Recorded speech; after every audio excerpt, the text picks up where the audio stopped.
Wewe ni mtakatifu peke yako, Ebeneza, ni mtakatifu peke yako. Wewe ni Mungu ambaye unastahili sifa na utukufu. Asante kwa ajili ya kibali hiki tena mwaminifu Mungu wetu. Umetuleta kwenye madhabahu ili tutumike pamoja nawe. Karibu Roho Mtakatifu, tuelekeze na tufundishe kwa utukufu wa jina lako, na ninanyamaza kimya mbele zako.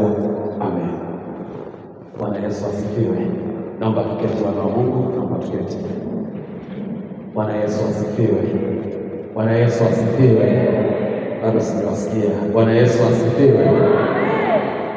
Awali ya yote nipende kumshukuru Mungu kwa ajili ya ujio wako. Mpe jirani yako hongera, mwambie hongera. Bwana Yesu asifiwe. Mungu awabariki sana watumishi wa Mungu kwa ajili ya ujio wenu, kwa ajili ya kuja kusikiliza hiki ambacho makuhani wetu wameona ni vema tupate. Na mimi nafahamika vizuri majina yangu. Kuna mtu anifahamu kweli? Asante. Kwa majina yangu naitwa Ayubu Anthony Rwafu. Ayubu Anthony Rwafu. Ni mwalimu lakini pia ni mwinjilisti wa neno la Mungu. Bwana Yesu asifiwe. Na leo natamani tuende sana tujifunze, lakini tutakapopata neema ya kuomba, na kesho kutwa tutapata neema ya kuomba zaidi. Bwana Yesu asifiwe. Haleluya. Basi naomba, kwa sababu muda wetu umeenda sana, naomba niende moja kwa moja kwenye somo. Kichwa cha somo kinasema, kichwa cha somo kwa wale ambao tunaandika namna mifumo inavyoweza kuathiri hali ya mtu kimwili na kiroho. Namna mifumo inavyoweza kuathiri hali au maisha ya mtu kimwili na kiroho. Bwana Yesu asifiwe. Namna mifumo inavyoweza kuathiri hali ya mtu kimwili na kiroho. Sasa hapa ninatamani tuzungumza zaidi kwenye neno mifumo. Ili ndio tutakalolizungumza zaidi, na Mungu akitupa neema tutakuwa tunaenda kwa namna ya kujibu maswali. Tunauliza swali alafu tunalijibu kwa namna ya maandiko. Maandiko yanazungumza nini kwa habari ya mifumo. Bwana Yesu asifiwe. Lakini pia nikutie moyo kwamba wokovu ni jambo la mtu binafsi. Wokovu sio jambo la mke na mume, au mume na mtoto, au mume na mtoto, baba na mtoto, au mama na mtoto. Wokovu ni jambo la mtu binafsi. Kwa hiyo unapoona maeneo kama haya, wito wa semina unaitwa, elewa kwamba Mungu anakutafuta wewe, hamtafuti mtu mwingine zaidi yako wewe. Kwa jitahidi sana kunyenyekea mbele za Mungu na kusikia sauti ya Mungu. Mungu anataka azungumze na wewe nini na kwa nini amekuleta mahali hapa. Kwa nini hujabaki sokoni? Kwa nini hujabaki kwenye biashara? Kwa nini hujabaki kazini? Kwa nini hujabaki nyumbani? Bwana Yesu asifiwe. Naomba nianze kuzungumza mambo machache kwenye hili neno ambalo nimezungumza, namna mifumo ambayo inaweza ikaathiri maisha ya mtu kimwili na kiroho. Mifumo inavyoweza kuathiri. Neno kuathiri ni neno lenye matokeo mawili. Lina matokeo chanya, lakini pia lina matokeo hasi. Neno kuathiri ni neno ambalo lina matokeo mawili. Ninapendaga sana kutumia, wale ambao wamesoma masomo ya historia, kuna kitu kinaitwa effect na affect. Haya maneno yako mawili. Kwa hiyo neno kuathiri ni neno ambalo linabeba misimamo miwili. Unaweza ukaathiriwa kiroho kwa namna chanya, ama unaweza ukaathiriwa kwa namna ambayo sio chanya. Bwana Yesu asifiwe. Kwa hiyo mifumo, sasa nianze kusema mifumo ni mtandao wenye visababishi vya kulifanikisha kanisa au mtu. Ni mtandao wenye visababishi vya kulifanikisha kanisa au mtu kwa lengo la kuimarisha mahusiano kati ya mtu na Mungu. Mifumo au mfumo ni mtandao wenye visababishi vya kulifanikisha kanisa au mtu kwa lengo la kuimarisha mahusiano kati ya mtu na Mungu wake. Mifumo. Na hili neno mifumo tutalizungumza sana, kwa sababu kuna wakati mwingine tumekuwa na kanisa ambalo linaingia kwenye kutafuta mahitaji yake, linaingia kwenye kutafuta amani ya ndoa, linaingia kwenye kutafuta vitu mbalimbali, halielewi tafsiri ya mifumo. Kwa nini wanatakiwa wakae kwenye mifumo, na kwa nini mifumo ina nafasi kubwa kwenye maisha yao. Kwa hiyo tunasema mifumo ni kitu ambacho kinapokuja kipo kwa ajili ya kulifanikisha kanisa au mtu binafsi, kwa ajili ya kuimarisha mahusiano ya mtu pamoja na Mungu. Kwa ukizungumza neno mfumo au mifumo, lipo kwa ajili ya mtu binafsi. Huyu mtu anatakiwa kujenga mahusiano yake na Mungu. Tunasema ni njia ambazo zina visababishi ndani yake. Mifumo ni kitu ambacho kipo, na ndani ya hicho kitu kina njia ambazo njia hizo mtu yeyote anayezifuata zinalenga kumsababishia matokeo ya kumfanikisha kwenye kile anachokihitaji. Mafanikio haya ambayo tunasema mifumo ni mtandao wenye visababishi vya kumfanikisha mtu. Huwa ninapenda sana kutumia mfano wa tandabui, ule utandabui tunaofahamu wote. Utandabui ule, buibui anapotengeneza anautandaza kila eneo, na lengo la kutandaza kila eneo, maana yake eneo lolote ambalo litanasa chakula, buibui anaelewa eneo hili lilonasa chakula liko upande wa mashariki au magharibi. Na wale waliojaribu kumfuatilia buibui, anapogundua kuna sehemu kumenasa kitu ambacho ni chakula, huwa buibui ana spidi ambayo huwezi kuabiri kama ni yule anayetembea kawaida. Sasa zile network zake anazokuwa amezitengeneza, tunasema ni mfumo ambao ile mirija inayopita kulia na kushoto, lengo lake ni kumfanikisha buibui anapokuwa anahitaji chakula, ni kumfanikisha buibui anapotaka kukimbia kutoka kwenye eneo moja kwenda kwenye eneo lingine, aidha kwa kuwakimbia maadui au kwa kutaka kukimbilia kitu ambacho anakikusudia kukipata.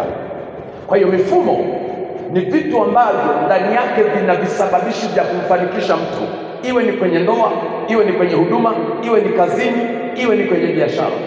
Lazima ujue, hauwezi ukafanikiwa kama haujui mifumo ya biashara. Hauwezi ukafanikiwa kama haujui mifumo ya ndoa. Hauwezi ukafanikiwa kama haujui mifumo inayomsababisha mtumishi yeyote kukua na kuendelea kwenye utumishi alionao. Bwana Yesu asifiwe. Hauwezi ukaingia kwenye eneo la ndoa kama wewe haujui ni mifumo ipi inayowasababisha watu wengine waingie kwenye ndoa. Kwa hiyo kama mtu ameingia kwenye ndoa, ujue kabisa kuna kitu kinachoitwa mifumo ambacho kimemsababisha kuingia kwenye hiyo ndoa ili afanikiwe. Haleluya, wana wa Mungu. Namba 2, mafanikio yoyote yaliyo kwa mtu yana lengo ya kuimarisha mahusiano yake na Mungu, au niseme hivi kwa kifupi, mafanikio yapo kwa lengo la kuimarisha uhusiano wa mtu na Mungu wake. Usisahau hilo neno, Mungu wake. Mafanikio yapo kwa ajili ya kuimarisha mahusiano ya mtu na Mungu wake, iwe ni kwenye biashara, iwe ni kwenye huduma. Mafanikio yoyote, mwana wa Mungu yeyote anapofanikiwa, labda ni kwenye kiwango cha kuimba, Mungu amempa neema ya kuimba kwa viwango vikubwa, ile unakuwa kuanzia chini kupanda mpaka pale juu. Mungu anapokukuza kwenye hicho kiwango, anapokukuza kwenye hayo mafuta, lengo lake anataka uhusiano wako wewe na yeye uimarike. Mungu anapokufanikisha kwenye eneo la ndoa yako, anapokufanikisha kwenye eneo la uzao, au anakufanikisha hivyo ulivyo, lengo la Mungu hataki uinuke kiburi. Lengo la Mungu hataki upandishe mabega. Lengo la Mungu anataka uhusiano wako wewe na Mungu viimarike. Tunaenda pamoja, wana wa Mungu. Ukiona Mungu amekupa neema ya kukaa kazini, aidha ni mwalimu au kwenye idara yoyote ile ambayo Mungu amekupa, maana yake eneo hilo umewekwa sio kwa sababu litakiwa kuajiriwa, sio kwa sababu litakiwa kuwa mfanyabiashara. Umewekwa kwenye hilo eneo ili uhusiano wako na Mungu usije ukafa. Na ndio maana watu wengi sana wanaokosa elimu hii ya kimfumo, wanapofanikiwa, wanapoingia kwenye vigezo vya kufanikiwa kwa kukosa elimu ya kimfumo. Kwa nini wanafanikiwa? Wanamwacha Mungu na kuanza kutegemea mafanikio yao. Wanamwacha Mungu na kuanza kutegemea ajira zao. Wanamwacha Mungu na kuanza kutazama mafanikio yanayotokana na ndoa zao. Wanamwacha Mungu na kuanza kutazama watoto ambao Mungu amewapa. Hawaelewi Mungu anapokupa neema ya kufanikiwa, anataka uhusiano wake wewe na Mungu uimarike. Haleluya, haleluya. Bwana Yesu asifiwe, Bwana Yesu asifiwe. Inawezekana nawafahamu watu wengi, huwa ninaongea sana na waimbaji. Waimbaji wengi sana wanapokuwa kwenye viwango vya chini, pamoja labda na sisi ambao tunatumika madhabahuni kama namna hii, tunapokuwa kwenye zile level za chini kabisa za kutafuta kuwa na neema ya kushika usololisti kwenye kwaya, kutafuta kutambulikana kwenye mitandao, tunapokuwa tunatafuta kule ndani, wengi wetu ndani yetu huwa tunabeba unyenyekevu mkubwa sana, huwa tunabeba kumtafuta Mungu. Lakini Mungu anapotuinua kwenye vile viwango vikubwa, sasa dunia inaanza kukufahamu, ushirika unaanza kukufahamu, kanisa linaanza kukufahamu. Wengi wao wanatoka kwenye mifumo ya kumnyenyekea, ya kumtegemea Mungu, wanajikuta wameingia kwenye mifumo ya kujitegemea wao wenyewe binafsi. Na ndio maana hata wakipata huduma wanapata ni kwa sababu tu ni jina limewapeleka kwenye lile eneo.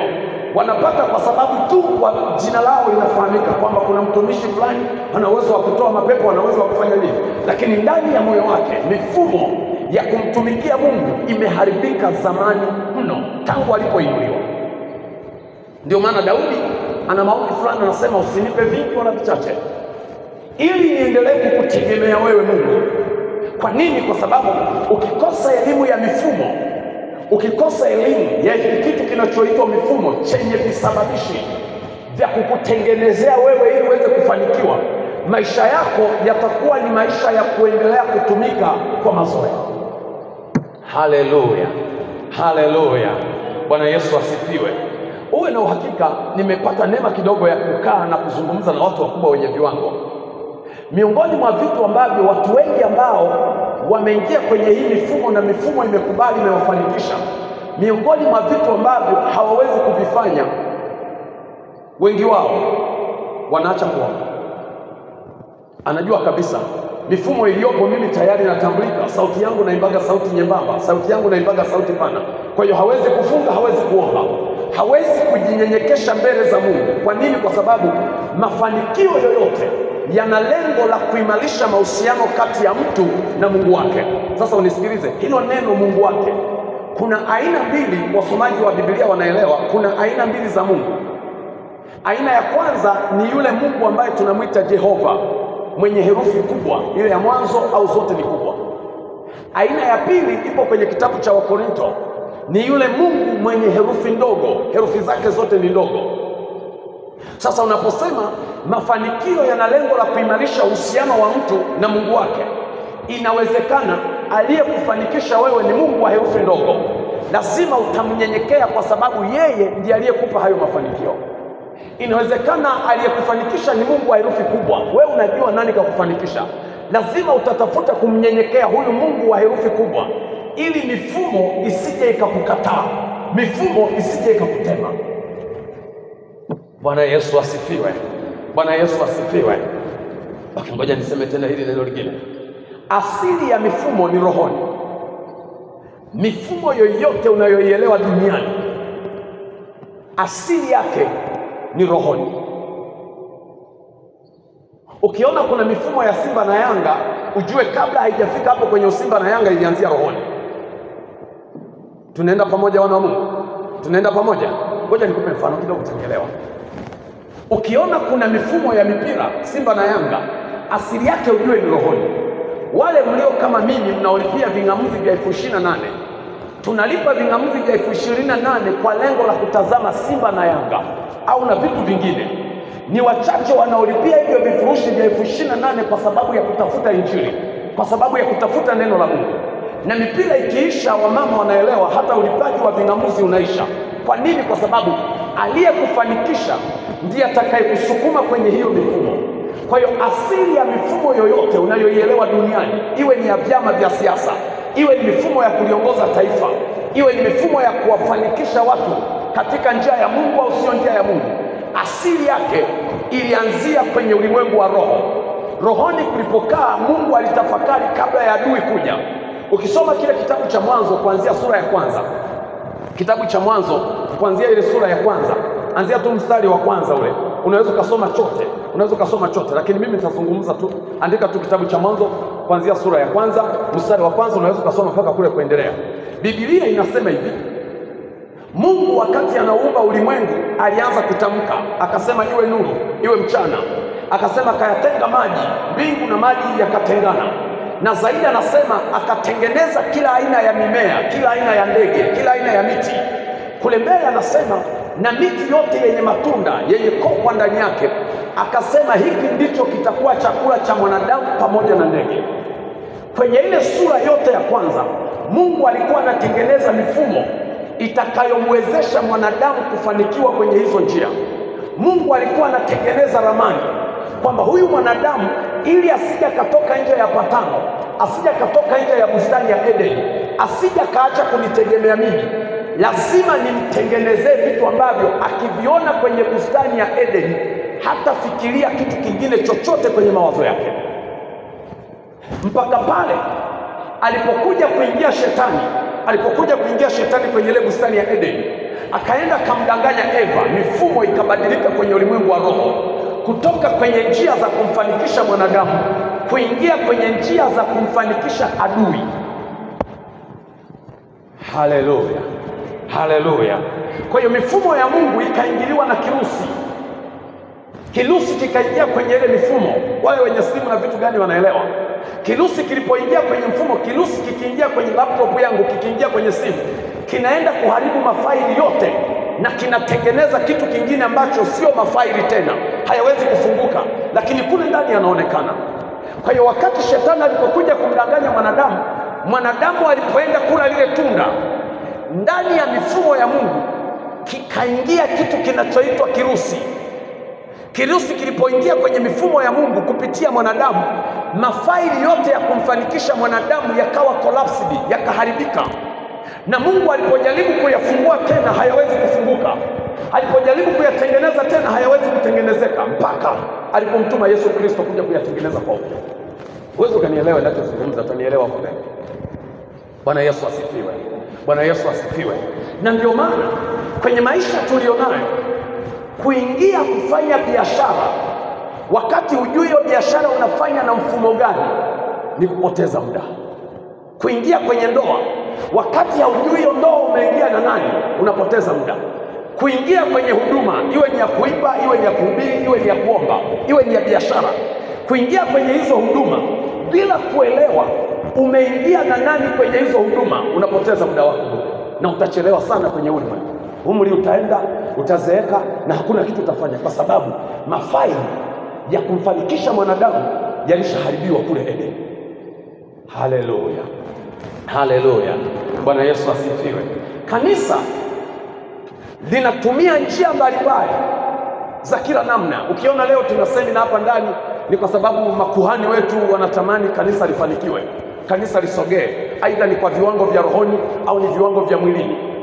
Vyovyote vile kanisa linatumia kila njia kutengeneza semina mbalimbali, kutengeneza warsha mbalimbali, kuita vitu mbalimbali, mpaka inafika kanisa linaita wale wajasiriamali kuja kuwafundisha watu ujasiriamali kanisani.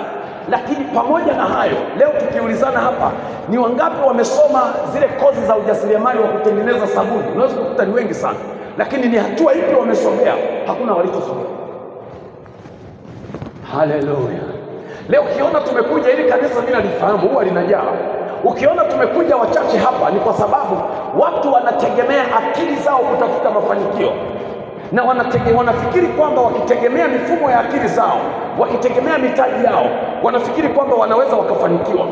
Lakini kwenye huu ulimwengu, mifumo ndio inayoamua nani afanikiwe, nani asifanikiwe, nani abaki kwenye hicho kitengo, nani asibaki kwenye hicho kitengo, nani anastahili kupandishwa cheo kazini, nani hastahili kupandishwa cheo kazini.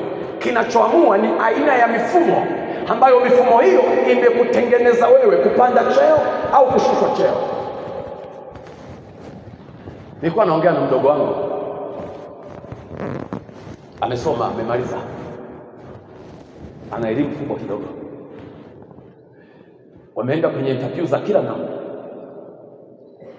akirudi wenye elimu ndogo wamepata, wenye elimu kubwa hawajapata. Unanielewa mwana wa Mungu? Haleluya, haleluya. Kwa nini nakusemesha hiki? Unatumia njia zipi kutaka kufanikiwa kwenye maisha yako? Mifumo gani ambayo imeyabeba maisha yako? Unapoomba, unaombea kwenye mfumo upi? Unaombea kwenye mfumo upi ambao wewe unaingia hapo unapoenda kuomba? Unaombea kwenye mfumo upi? Ni mfumo ambao unaweza kukufanikisha au mfumo ambao haukufanikishi? Moyoni mwako umebeba mfumo gani? Na kuna wakati mwingine kwenye ndoto, kwenye mawazo yetu tunaona kabisa mifumo tuliyoibeba sio ya kimbingu, ni mifumo mingine. Kwa sababu unaweza ukawa unaota vitu vya ajabu ajabu, unaota umelala makaburini, unaota unakimbizwa, unaota unakula vyakula ndotoni, unaota unazini ndotoni. Unaelewa kabisa mifumo iliyonitawala haiwezi kunifanikisha. Haleluya, haleluya, Bwana Yesu asifiwe. Ngoja nikupe tena mfano mwingine. Nilikutana na dada yangu mmoja, amekaa muda mrefu sana hajapata neema ya kuingia kwenye ndoa, lakini ana mtoto mmoja. Baadaye nilikuwa na huduma sehemu, akanifuata akanielekeza, nikamwambia njoo nyumbani. Akaja nyumbani akasema, kaka, nimeomba sana sana, nimetumia kila njia, na unajua watumishi wa Mungu siku hizi ukitaka kuombewa atakwambia toa sadaka, na hiyo sadaka ukitoa wanachukua wao, hawapeleki madhabahuni, wanachukua wao. Haleluya. Yaani mimi ukija kuniombea ukiniambia tutoa sadaka alafu nataka kuondoka nayo, kwa kweli usiombe wewe. Kwa sababu Biblia yangu inaniambia mfumo wa Mungu unatuambia tumepewa bure, tunatakiwa kutoa bure. Sasa yule dada tukakaa tukaomba naye. Kesho yake akarudi akasema, nimeota ndoto, nimerudi nyumbani. Na kule nyumbani ndio kuna mume wangu. Sasa sielewi kama ni ndoto au sio ndoto. Nikamwambia tuombe tena. Tukaingia tena tukaomba. Akarudia akasema, nimeota ndoto. Nikamwambia siku ya Jumatano safiri kwenda kule. Kwa hiyo akakusanya mabegi, akachukua na mtoto wake kaenda kwao. Kitendo cha kufika kwao, anasema alipokuwa anapita dukani, mtu mmoja akamkimbilia akasema, nimemlilia Mungu miaka yote aniletee wewe kwa sababu wewe ni mke wangu. Na wakatengeneza na maisha mengine yakaenda hivi, naongea nao wamefunga ndoa kabisa. Kwa nini tunazungumza haya mambo? Mifumo ndio yenye njia za kumfanikisha mtu. Takuelekeza huko mifumo ni mifumo ipi ninayoisema, lakini mifumo hii ndio yenye njia ya kumfanikisha mtu. Naomba niataje mambo machache, nafikiri yako 9 au ngapi, kabla sijaendelea huko kwingine. Huko kwingine tutakukuta kesho. Mambo ya muhimu ya kujua kabla ya kujifunza somo hili. Mambo ya muhimu ya kujua kabla ya kujifunza somo hili. Mambo ya muhimu ya kujua kwenye mifumo kabla hatujaanza kujifunza somo hili. Kuna mambo ambayo unatakiwa uyajue kama mwana wa Mungu. Naomba tuandike chapu, muda wetu umeenda sana. Bwana Yesu asifiwe.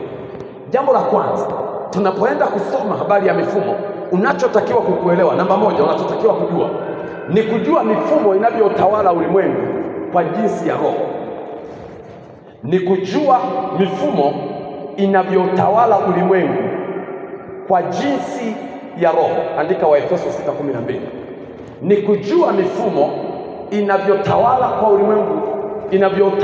ulimwengu kwa jinsi ya roho. Niongee na watumishi kidogo hapa ambao tuko serikalini. Umewahi jiuliza kwa nini mshahara wa mtumishi wa serikalini haujawahi kutosha?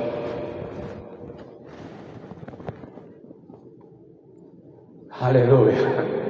Haleluya. Wale walio serikalini wananielewa.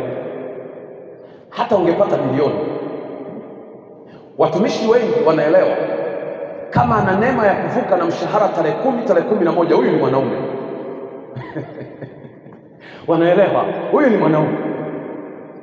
Lakini watumishi wengi wanaelewa, miongoni mwa watu ambao hawana kadi mifukoni mwao, zile kadi za benki, ni watumishi wa serikali, labda na hao wengine. Na wanapokuwa wanafanya hivi vitu, wanaliona ni jambo la kawaida kabisa.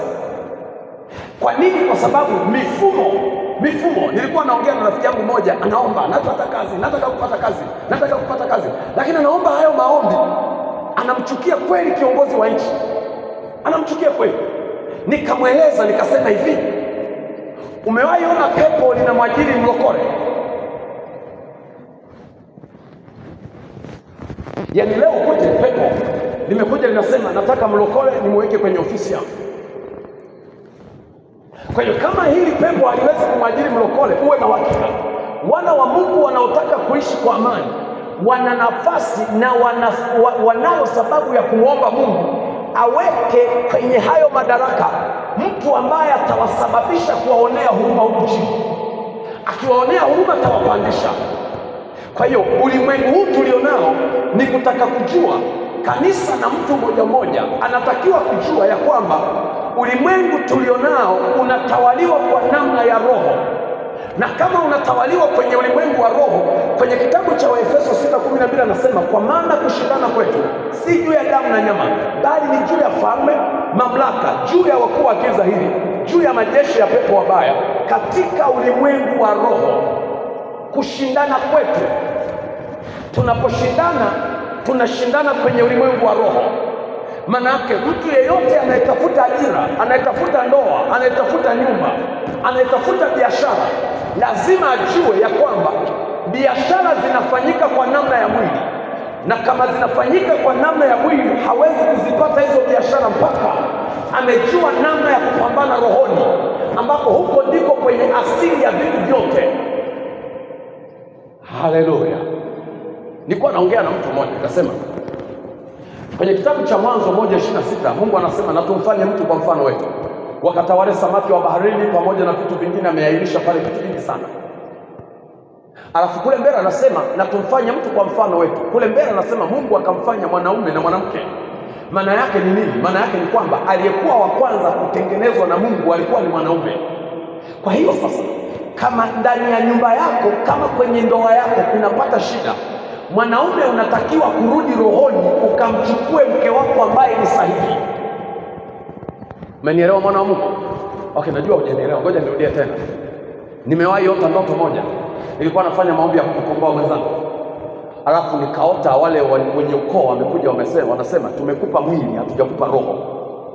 Yaani mwili wamenipa ndio nao ishi nao. Kwa hiyo roho sio mali yangu. Kwa hiyo wao watamlimo tu wanavyomtaka yeye. Wakimwambia leo kimbilia kwa mama, ataenda kwa mama. Wakimwambia kaa mwezi usimpigie mume wako simu, ataenda kwa mwezi na hata piga simu. Kwa hiyo Biblia inapozungumza habari ya vitu vyote asili yake ni rohoni. Huyu mwanadamu kwenye sura ya pili unaanza kumuona, ndipo anaanza kutokea akiwa mtu halali, lakini rohoni ndipo alikoumbiwa mamlaka ya kutawala. Rohoni ndipo alikoumbiwa mamlaka ya kufanikiwa, kuwatawala ng'ombe, mbuzi, kondoo na kila kitu. Rohoni ndipo alikoumbiwa kumiliki vitu ambavyo inawezekana kwenye dunia hii havipo. Lakini ili umiliki rohoni, lazima ujue mifumo inaendeshwa kwa namna gani. Haleluya, haleluya. Hata wale wenye huduma ya kuimba, unajua saa hizi watu wanaimba, biashara imebaki mtandaoni, si unaelewa? Na kama biashara imebaki mtandaoni, uwe na uhakika hauwezi ukapenya kule mtandaoni kama huna nguvu ya kupenya.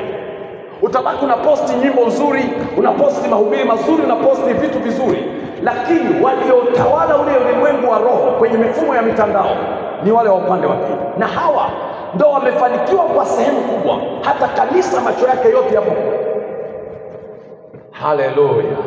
Kwa hiyo lazima tujue, Biblia inasema kushindana kwetu, na anasema kama vita vyetu, kama ulimwengu wa roho ndio unaotawala dunia tulionayo. Analisihi kanisa Paulo, anasema ni vema tukachukua silaha zote. Kwenye ule mstari wa 13 anasema vaeni silaha zote ili mpate kushindana kwenye mifumo, kwa sababu kwenye mifumo hatuendi kiulegevu. Kwenye mifumo tunaenda kwa kushindana. Kwenye mifumo mwenye nguvu ndiye atakayetawala. Haleluya. Wewe unaelewa kwa wenu ulivyo, na unaelewa hata kama watoto wanaumwa, hakuna siku umeona mchawi anakuja kumloga mtoto wako, lakini unaona tu anaumwa, na ukianza kuombea unaona mapepo. Kwa nini? Kwa sababu vitu hivi vinafanyika rohoni, havifanyiki mwilini, na wenye nguvu ndio wanaotakiwa kushinda wakiwa rohoni. Haleluya kanisa. Bwana Yesu asifiwe. Namba mbili, ulimwengu hauendeshi kwa jinsi ya akili za kibinadamu. Ulimwengu hauendeshi kwa jinsi ya akili za kibinadamu. Ulimwengu huu tulionao, biashara hizi tulizonazo, waliimba watu wa AIC wakasema, kwa macho ya nyama hauwezi kujua. Ulimwengu huu tulionao hauendeshwi kwa kutumia akili za kibinadamu. Umewahi fikiri mtu anatengeneza bomu kwa ajili ya kumuua mtu? Umewahi fikiri saa hizi tunavyoongea na wewe, kuna watu wamejifungia Irani, kuna watu wamejifungia Israeli, lengo wanataka kuna mtu wamuue? Unafikiri hizi akili ni za kibinadamu? Umewahi fikiri wale wanandoa waliokufa kule, umewahi fikiri Ni kitu gani kilitengeneza yale mazingira mpaka unaua watu wote wawili? Umewahi fikiri watu wanavyotekwa, wanavyoharibiwa?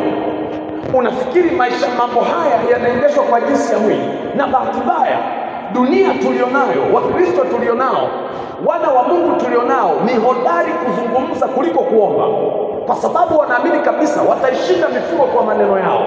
Mifumo haishindwi mahakamani, mifumo haishindwi kwenda kwa kadhi, mifumo haishindwi kwa kukaa vikao vya bodi na kujadili, mifumo haishindwi kwa kutengeneza tume, mifumo inashindwa kwa kuitawala rohoni. Kwa dunia tulionayo haiendeshwi kwa namna ya akili za kibinadamu, panahitajika akili za kimungu ili kuweza kuitawala mifumo. Haleluya, haleluya. Zaburi ya 53:2 Zaburi ya 53:2 anasema, toka mbinguni Mungu aliwachungulia wanadamu aone kama yuko mtu mwenye akili amtafutaye Mungu. Toka mbinguni Mungu anawachungulia wanadamu, anaichungulia Tanzania ya leo, anawachungulia walokole wa leo. Anaona tunaelekea Oktoba, tunaingia kwenye masuala ya uchaguzi, lakini Mungu analiona kanisa ambalo halina akili, ni wepesi wa kuzungumza kuliko kuomba, na wanaamini wanaweza wakafanya maamuzi kwa kuzungumza. Wanaamini wanaweza wakafanya maamuzi kwa kubadilisha katiba, wanaamini wanaweza wakafanya hivyo, lakini hivi vitu vimetengenezwa kwenye mifumo ya roho. Tunaenda pamoja, wana wa Mungu. Bwana Yesu asifiwe. Hata kule nyumbani kwako, kwa kweli wanaelewa walio kwenye ndoa. Labda unaweza ukawa na baba kivuruge, ukawa na mama kivuruge, na ukasema ngoja nijaribu kuongea kwa speed mpaka aelewe, lakini kukicha kesho yuko vile vile kama jiwe liko katikati ya maji. Kwa nini? Kwa sababu mambo haya hayabadilishwi kwa akili za kibinadamu, yanahitaji neema ya Mungu. Mungu awafunulie wenye akili waliopo duniani, hawa ambao ni wachache, waweze kubadilisha mifumo inayotawala ulimwengu kwa namna ya kuomba. Kwenye vitabu vya Paulo anasema wale wana mapinduzi wamefika mpaka maeneo ambayo hawakutarajia kufika. Umewahi kumsoma Danieli? Tutamsoma huko mbele. Danieli ameingia kwenye changamoto ya kupigwa na wale wafanyakazi wenzake watatu. Maana Biblia inasema Mfalme Dario alikuwa ameajiri watumishi 120. Katika 120 walikuwepo watatu ambao walikuwa ngazi za juu kwa ajili ya kutengeneza mifumo ya kukusanya kodi, na Danieli alikuwa mmoja wapo.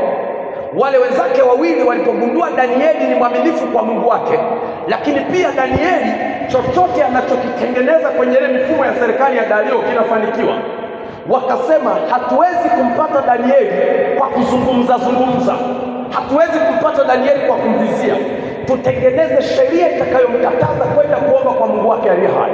Wakatengeneza ile sheria, wakaenda kwa mfalme.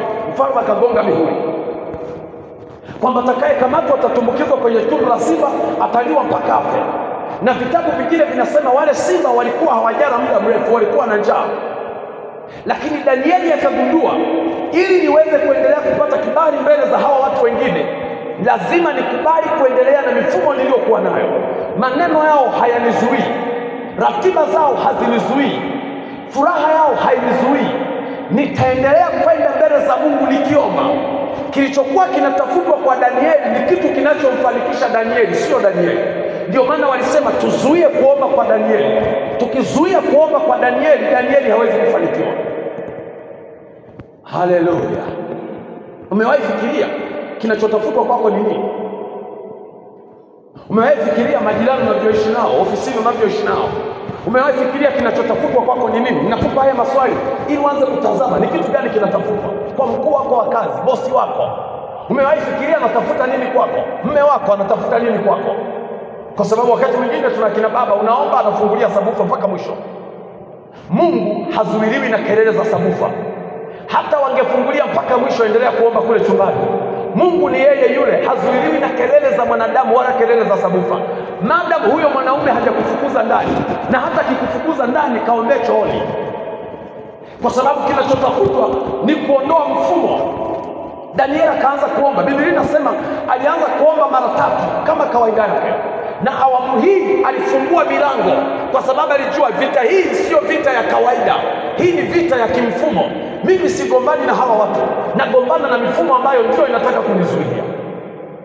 Okay, nikupe mfano wa pili. Unamfahamu Sauli na Daudi? Sauli aliingia kwenye vita ya mwili na Daudi kwa sababu ya ufalme, asijue ufalme wa Daudi umepatikana rohoni, haujapatikana mwilini. Kwa hiyo akaanza kutafuta kuua hatima ya Daudi.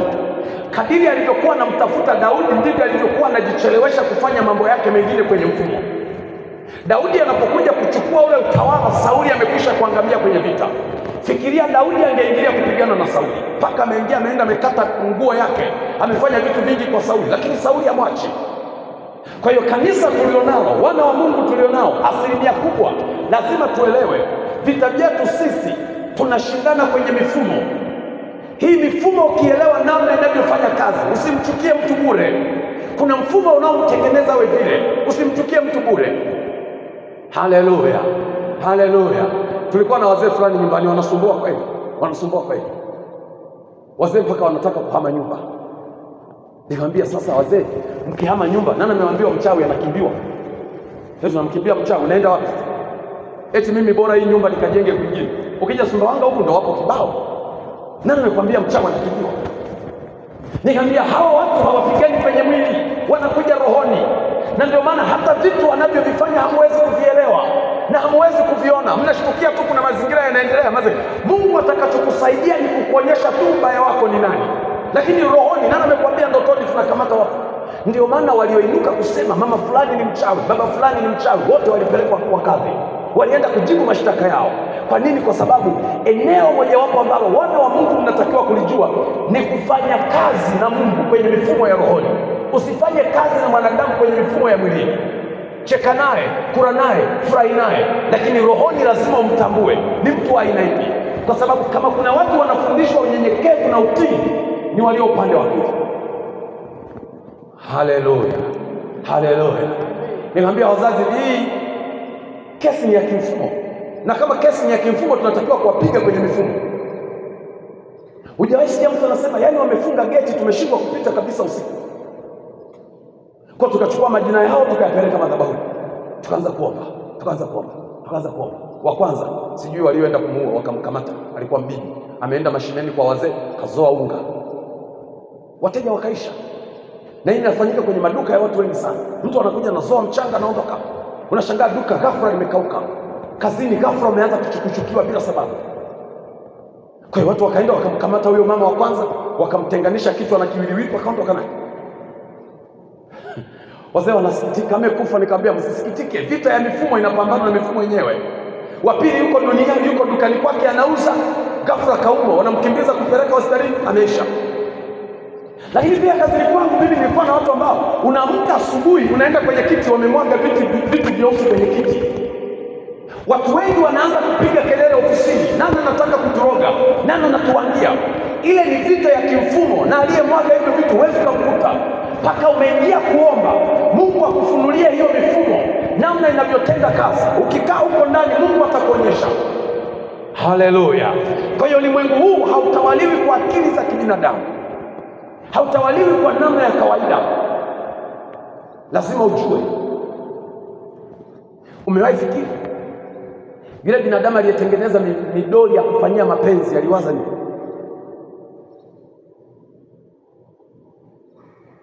Yaani mtu na akili yako, umesoma kabisa, umetoka darasani, unaenda kutengeneza mdoli. Unajiuliza huyu mtu ametumia akili zipi? Haleluya, wana wa Mungu. Namba tatu. Ngoja niende basi. Namba tatu. Kwenye ulimwengu wa roho hakuna demokrasia. Mwenye nguvu ndiye atakayemiliki utawala. Kwenye ulimwengu wa roho hakuna demokrasia. Ielewe sana hiyo. Mwenye nguvu ndiye atakaye miliki. Kwenye ulimwengu wa roho hakuna demokrasia. Mwenye nguvu ndiye atamiliki na kutawala. Kwenye ulimwengu wa roho hakuna demokrasia. Haleluya. Huwa nawaonea huruma wale watumishi wa Mungu wanaoomba wanalia. Unakuta mtumishi wa Mungu kwa kweli magonjwa yamemzidi, alafu anapoenda mbele za Mungu analia, nisaidie, machozi yanashuka. Ulimwengu wa roho hatuangalii machozi ya mtu, tunaangalia nguvu alionayo kwenye kuitawala mifumo. unataka cheo, unataka eneo lolote lile, unataka kusogea kwenye eneo lolote lile, kwenye ulimwengu wa roho ndiko kunakoamua. Hakuna demokrasia. Mwenye nguvu ndiye atakayetawala. Ndio maana ilitosha kabisa Kristo kubaki mbinguni na akaenda kupatana na shetani kwamba niachie watu wangu, niachie watu wangu. Lakini kwa sababu Kristo alielewa kabisa kwamba huyu jamaa aliyeshuka ulimwenguni hana huruma na hatuwezi kukaa tena meza moja kwa ajili ya kujadiliana, akaamua kushuka kwa nguvu zote. Siku 3 ameshuka huku duniani kwa ajili ya kuja kunyang'anya funguo. Hakwenda kuchukua, hakwenda kujadiliana. Kwa hiyo kwenye ulimwengu wa roho hakuna demokrasia. Unamhitaji mmeo, unamhitaji mke wako, unahitaji biashara, usiende kinyonge, kwa sababu wanaoshikilia hiyo biashara hawawezi wakakupa kiurahisi mpaka umepata nguvu ya kwenda kuwanyang'anya. Haleluya. Kuna wakati watu tunafanya maombi nyumbani, namwambia mwenzangu, ibada ya leo huruhusiwi kuingia. Sio, unanielewa? Unajua mwingine anasema sasa yeye anaanza kujifanya ni wa kiroho sana. Hata kwenye maombi tunapokaaga kwenye maombi tunaangalia, unajua kabisa huyu abaki masaa 12, hawa wataingia masaa 24, masaa 48. Kwa nini? Kwa sababu kuna wakati unapomwambia mwenzio, Mungu anakuambia kabisa huyu nguvu yake, stamina yake ni ndogo. Ukiingia naye kwenye haya maombi ya vita atakufa. Ukiingia naye kwenye haya maombi ya vita utampoteza, atapata magonjwa, atapata kilema. Kwa hiyo kwenye haya maombi asiingie, ingia wewe. Kwa nini? Kwa sababu anayemiliki kwenye ulimwengu wa roho ni mwenye nguvu. Tunaenda pamoja wana Mungu. Haleluya. Tulienda Utengule na mke wangu, tulikuwa tunabomoa tofali fulani. Ghafla tukasikia nyumba ya jirani watu wanalia, kumbe wanaomba. Wako wawili, sauti zinapaa. Siku ya kwanza, ya pili. Tulipofika siku ya pili, akaja dada mmoja akatuambia, akasema dada yetu sisi mwenye hii nyumba alienda Rukwa. Kwa hiyo mdogo wake alikuwa anakaa kwenye ile nyumba. Wakati anakaa kwenye ile nyumba, akawa ameingia kwenye maombi ya kufunga, kwa sababu alikuwa anapambana na falme zingine huko angani. Kwa hiyo akampigia dada yake akasema, utaka kuja kesho? Dada, naomba usije kesho kwa sababu maombi haya ninayoyafanya sitaki uwepo. Dada yake akasema, mbona na mimi nilishaokoka na mimi ni mwombaji, kwa hiyo nitakuja tu, tutasaidiana. Akajaribu kumzuia, hakuelewa. Akapanda gari akaja. Alipokuja wakaingia kwenye maombi. Maombi yameanza. Dada chini kadondoka. Sasa wamemfungua, kapiga miguu, kanyosha mikono, kageuza macho, moyo unapumua, lakini mtu hayupo. Wamejaribu kumfungua kwa kila njia, haiwezekani. Wakatafuta misaada, haiwezekani. Wakaamua kuchukua bajaji kumpeleka hospitalini. Amekaa hospitalini siku 4. Dawa zinaenda, lakini mtu hanyanyuki. Haleluya, haleluya. Kwa hiyo ile siku wakaja kumrudisha na bajaji, tukawa tunapangua tofali. Yule mama akaja kutushirikisha kilichotokea. Tukamwambia okay, haina shida, tutakuja tumwambie. Wakati tumefika kwenye lile eneo, mimi moyoni kwangu kukaanza kuniambia, aliingia kwenye vita wakati nguvu yake ya rohoni ni ndogo. Kwa hiyo mifumo ya adui ilimpiga. Namba 2, mnapoenda kumwomba msimwangalie huyo, kwa sababu hapa hayupo, amechukuliwa, yuko upande wa pili. Mifumo mingine inamshikilia, na hii mifumo ili iweze kumwachia lazima patikane mtu mwenye nguvu ya kuomba ili mifumo imwachie. Kwa hiyo tumekaa pale, nikatoa maelekezo, nikasema nyewe wamama wote mtakuwa mnaomba toba, mimi peke yangu ndo naingia huko ndani. Tukaanza kuomba, wakawa naomba toba. Yule mama akapumua kwa nguvu, lakini bado amefumba macho.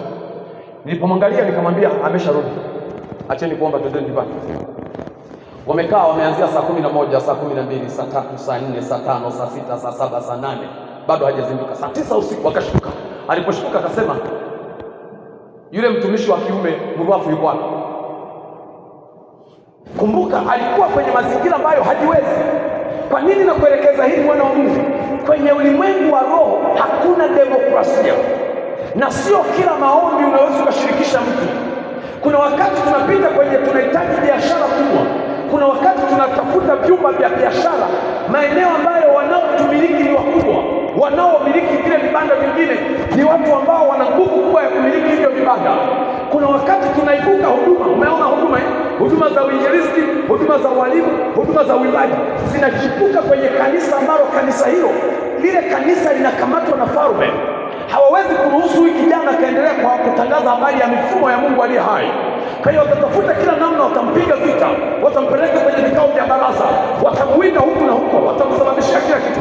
Kwa sababu ya nguvu yake ndogo rohoni, ananyamaza. Kwani hujaona kanisa wanachukua watu wengi, wanaomea ni wachache? Mifumo. Haleluya, haleluya.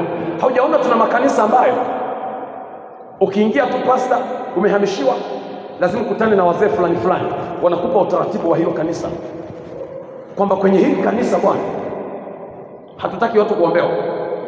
Kwenye hili kanisa umekuja, marufuku kuomba. Kwenye hili kanisa umekuja, sadaka, kikapu cha sadaka tunabeba sisi. Kwenye hili kanisa, nimekutana na kanisa moja lipo hapa mjini, sitaki kulitaja. Kwenye hili kanisa mwaka mpya mke wangu anaimba wimbo wa kuabudu, mimi ndo nahubiri. Mimi sijui kama umekutana naye. Mimi nimekutana nayo ya makanisa. Mama ikifika mwaka mpya, mama ndo anaanzisha wimbo wa kuabudu, alafu baba anaenda kuhubiri. Na mchungaji amekubali, amenyamaza. Kwa nini? Kwa sababu ulimwengu wa roho hauhitaji demokrasia. Aidha ukiwa mbishi, mmoja hame, wewe uhame, yule mzee hame. Asipohama lazima kubali, mmoja afe, wewe ufe, yule afe. Ndio unakuta vitoto vya wachungaji vinaanza kuumwa mara huku mara huku, ngoja nihamage, anahama. Kwa nini? Kwa sababu kwenye ulimwengu wa roho, wana wa Mungu, hakuna demokrasia. Tunaenda pamoja. Mifumo ndio itakayokukalisha, mifumo ndio itakayokubali, mifumo ndio itakuelekeza, hapa tunaenda hivi, hapa tunaenda hivi. Haleluya. Kwa hiyo kwenye ulimwengu wa roho hakuna demokrasia. Kwenye kile kitabu kisoma, anasema tangu enzi za Yohana, Mathayo 11:12, tangu enzi za Yohana Mbatizaji hata sasa, ufalme wa mbinguni upatikana kwa nguvu, nao wenye nguvu watauteka. Tunaenda pamoja. Namba 4. Mafanikio hayategemei tu juhudi katika kufanya kazi, bali kuzijua kanuni na taratibu zinazoongoza mifumo. Mafanikio, naomba nikimbie haraka, muda wangu umeenda, 12 dakika 2. Mafanikio ya mtu hayategemei tu juhudi katika kufanya kazi, bali mafanikio hayategemei tu juhudi katika kufanya kazi, bali kuzijua kanuni na taratibu zinazoiongoza mifumo. Mafanikio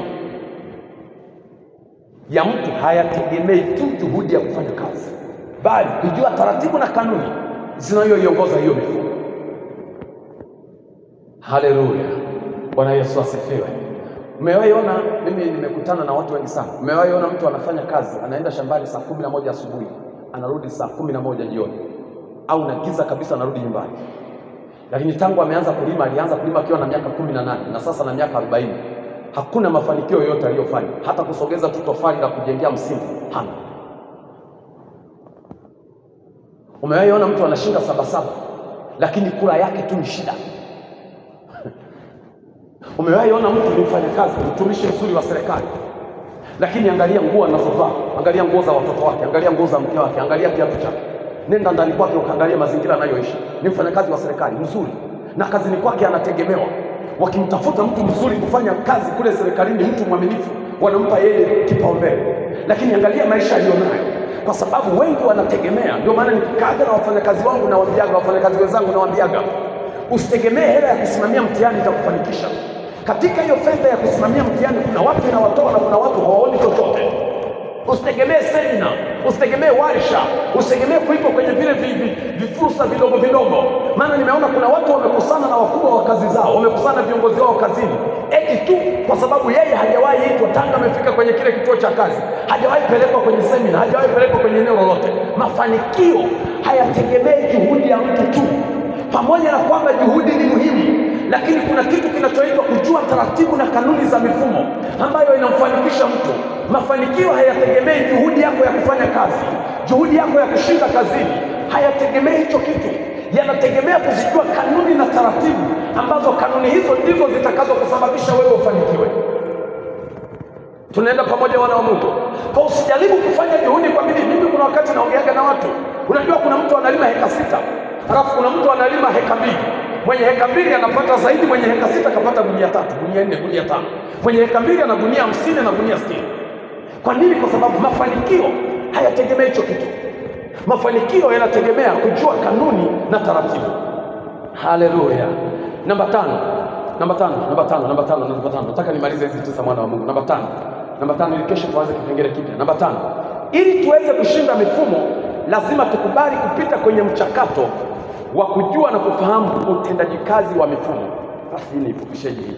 Ili tuweze kushinda mifumo, lazima tukubali kupita kwenye mchakato wa kujua na kufahamu utendaji kazi wa mifumo. Ili tuweze kuishinda mifumo, ili tuweze kufanikiwa kwenye hiyo mifumo, lazima tukubali kujua namna mifumo inavyofanya kazi, namna mifumo inavyotenda kazi, namna mifumo inavyoamrisha watu kusogea kutoka kwenye eneo moja kwenda kwenye eneo lingine.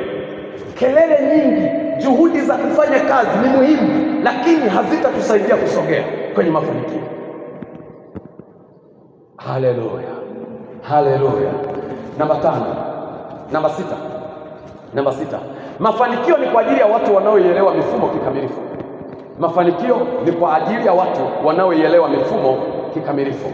Andika chap. Mafanikio ni kwa ajili ya watu wanaoielewa mifumo kikamilifu. Warumi 12:2.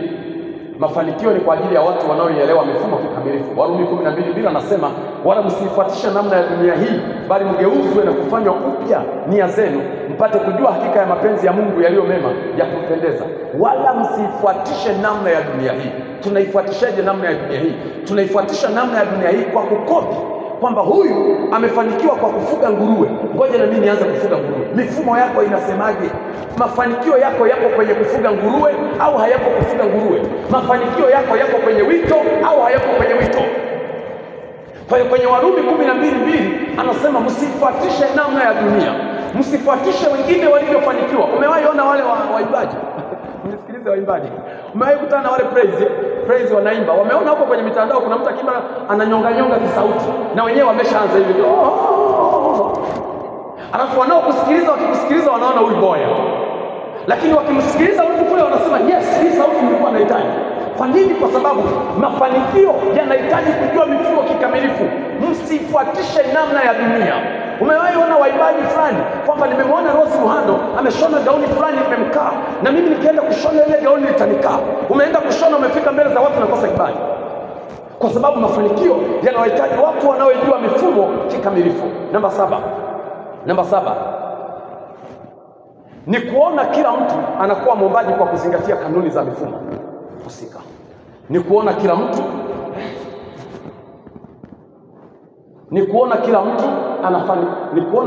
anakuwa mwombaji. Malizia ya mwisho wana wa Mungu. Ni kuona kila mtu anakuwa mwombaji kwa kuzingatia kanuni za mifumo husika. Kila mtu anakuwa mwombaji kwa kuzingatia kanuni za mifumo husika. Inua kichwa chako. Niliingia kanisa moja. Hii dunia ina mambo hii. Nimetoka sehemu nikawa huku ndani kunatafuta usahi sana. Kwa nikatoka kanisani kwangu Jumapili nikawa naenda kwangu wakati naishi Majengo. Hizo nafanya kazi ya bodaboda. Kwa hiyo nikawa nimefika kijiweni nimekaa. Nilipokaa kaja mtumishi mmoja wa Mungu akasema, naomba unibebe unipeleke kwenye sehemu wanakoabudia. Nikambeba. Nilipofika kule nikamwambia usinipe nauli na mimi naingia huko ndani. Kwa nilipoingia kule ndani sikuona. Kumbe wakati wenzangu wanaingia wanavua viatu. Sasa mimi nikahisi wamevua ni viatu, na mimi nikavua viatu nikaingia. Nilipoingia nikainama nikaomba. Unajua sisi tukiingia tunainama ili tunaomba Nikainama chini nikaomba. Baada ya kuinama chini kuomba nikainuka. Akaingia mtu mwingine, nilipomwangalia kumbe wanapoomba wao wanageukia ukutani, wananyosha mikono juu, alafu wanaomba. Mimi nimeinama. Wale watu wanaonitazama wakagundua huyo sio mwenzetu. Kosa la pili nililofanya, nilipoona wenzangu wanavua viatu sikuona kama wanavua na socks, kwa hiyo mimi niliingia na socks.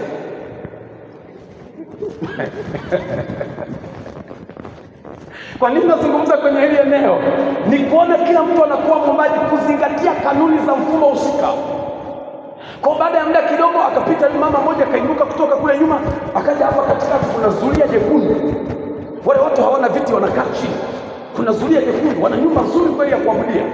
Akapita pale mbele akaanza kuomba, Yesu turehemu, tusamehe, tumeingiliwa na mtu mchafu kwenye hili eneo. Sasa na mimi nashangaa mchafu ni nani huku ndani? Kumbe wameniona ni Mungu. Ushuhuda siji kusahau. Baadaye nilipogeuka kushoto kwangu na kulia, nikawaona vijana 5 ambao nimewaongoza sala ya toba mimi. Kwa hiyo yule mama akasema, wewe umetoka wapi? Nikajaribu kujizia, akasema, mchungaji na kijana fulani, mkamateni, pelekeni kule ndani. Wakaninyanyua pale mzega. Sasa wanapoenda kuvaa viatu ndio nagundua walivua soksi na mimi nimeingia nazo. Kwa wakanipeleka huko ndani, wakaanza kunihoji, nikajaribu kujitetea, mimi ni mtu wa NLC. Wakasema NLC wachafu hao, wanarudia matamshi yao, sijui vitu gani, wanatenda dhambi. Wakaniuliza, unasemaje? Tunakuongoza sala ya toba. Niende kule nianze kusema. Sasa sitaki kusema hivi kwa sababu naweza mkawajua. Kwa mimi nianze kutamka, wao wanasema amina. Natamka dhambi zangu, wanasema amina. Nikasema mfire. Hapa ni pa kukimbia. Bwana Yesu asifiwe. Haleluya. Kwa hiyo nilichotaka kuzungumza ni kwamba ili uwe mwombaji mzuri, uzijue kanuni za kuomba kwenye mifumo. Mfumo huu unataka niombeje? Unataka niombe nikiwa nimefunga au sijafunga? Unataka niombe nikiwa nimejidhabihu masaa mengi au masaa machache? Mfumo huu unataka niombe kwa njia ipi? Ni namna ipi ambayo naweza nikaushinda huu mfumo? Wana wa Mungu wengi wanapenda kuomba wakiwa wameshiba, kufunga wanaota vidonda vya tumbo, na hili ni kosa. Haleluya. Ngoja niachane na Danieli ya mwisho na ya 8. Kwenye ulimwengu wa roho hakuna dini wala dhehebu la mtu. Hiyo naomba unielewe vizuri. Kwenye ulimwengu wa roho, ngoja niseme kabisa, kwenye ulimwengu wa roho hakuna dini wala dhehebu la mtu. Tunaenda pamoja, wana wa Mungu. Kwenye ulimwengu wa roho hakuna dini wala dhehebu ya mtu. Nitoe shuhuda 2 hapa rafu nikae. Kwenye ulimwengu wa roho hakuna dini wala dhehebu la mtu. Wote mnafahamu kuna Msomali alikuwa anakuja hapa miaka ya nyuma. Sasa watu wakadondoka wengi. Walipodondoka wengi, na mimi nikanyanyuka nikaenda kuombea. Wakati naomba kule ndani, katika jina la Yesu nakemea. Mzee mmoja akanivuta mkono akasema, wewe ni wa kwa mchungaji nani? Sasa nikiwaza, mchungaji wangu wa Moravian hawamjui. Kwa sababu wao kule ndani wanapokemea wanatambuana kwa kupitia kwa mchungaji. Sasa mimi kwanza ni maji machache, halafu umeenda kukemea pepo kwa wa maji mengi. Kwa hiyo nikarudi nyuma, wakanikalisha kwenye kitu, wakasema siondoke hapo mpaka tumalize kuwafungua watu. Nikaweka kwenye kikaango, na wakati huko ndani tunatamani kuombe. Unajua wainjilisti tunatafutizaga mapepo, hata kama hayapo tutayapata tu. Kwa hiyo wakanikalisha hapo. Baada ya kunikalisha wakaomba, akabaki mama mmoja, wakawa wanamwombea. Kila wakimwombea hayatoki, hatutoki. Kila wakimwombea hatutoki, kila wakimwombea hatutoki. Kwa hiyo wale waombaji akaanza kutoka mmoja mmoja, anatoka mmoja mmoja. Nikajikuta amebaki yule mzee aliyenishika mkono na yule mama, na mimi nimekaa kwenye kiti. Anahangaika na yule mama. Nikamwambia, mtumishi, naomba nikusaidie. Akasema sawa, utaomba lakini utakuwa unashika kwenye miguu. Mifumo hakuna kwenye ulimwengu wa roho. Hakuna dini yako wala hakuna dhehebu lako. Kule ni imani mbili, Yesu au shetani. Basi akaomba akachoka. Alipochoka akakaa kwenye kiti, nikamshika yule mama nikamwambia, kwa jina la Yesu aliye hai, pepo ninakuamuru utoke huyu mama, toka. Nenda. Ile pepo likaondoka. Liliondoka. Yule mtumishi akasema, umetokea dhehebu gani? Nikamwambia mimi ni Moravian. Akasema, wa Moravian wenyewe mnaweza mkatoa mapepo? Haleluya. Wapili, nilikuwa nasoma nao wakati narudia mitihani ya form 4. Wadada wawili, mmoja alikuwa makanisa ya kiroho, niseme hivyo. Wakati nafanya ile huduma, sasa mimi nikawa niko busy huko. Wale wadada wakanifuata kwa mmoja akanifuata akasema, unajiona wewe mtumishi sana. Pamoja na utumishi wako mimi wa maji mengi, wewe huwezi kunioa. Hata ukija kunioa wazazi wangu hawezi kuchukua ng'ombe zako. Kwa nini? Kwa sababu wanaamini rohoni kuna makanisa yao, sisi ya kwetu hayapo. Kumbe Mungu hana upendeleo. Wale wanaomtafuta kwa roho na kweli ndio Mungu anaowatumia hapo. Kwa tukazungumza, wakazungumza, kanikashifu yule dada. Yule mwingine akasema, wewe mwache mtumishi wa Mungu. Hakuna mtumishi wa Mungu hapa. Nikamwambia tushikane mikono tuombe. Nikasema, Mungu leta ligi kati yetu watatu. Mmoja wapo anatakiwa kuumwa, alafu tuone nani atakayemtoa ugonjwa. Amen.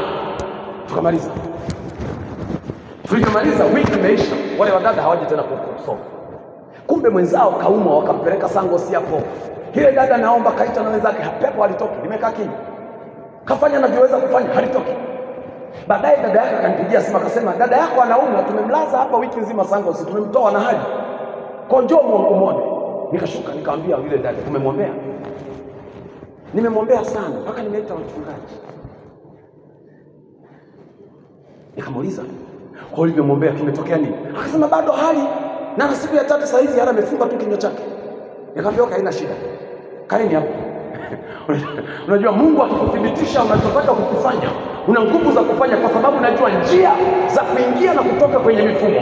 Unapoenda kufanya jambo lolote, ujue mlango, usiingie bila kujua mlango. Kadiria mlango, hata usiku wa manane unaweza kutoka. Nikamwita tu majina yake matatu, ninakuita kwa jina lako, la kwanza, la pili, la tatu, inuka. Akainuka. Alipoinuka cha kwanza kadai chai kwa. Haleluya. Haleluya. Naomba simama. Bwana Yesu asifiwe. Njia za mifumo lazima tukubali kwamba huko rohoni, mwana wa Mungu aliye mahali hapa, huko rohoni hakuna dhehebu lako. Huko hakuna Moravian, hakuna KKT, hakuna Mpentekoste, hakuna Msabato.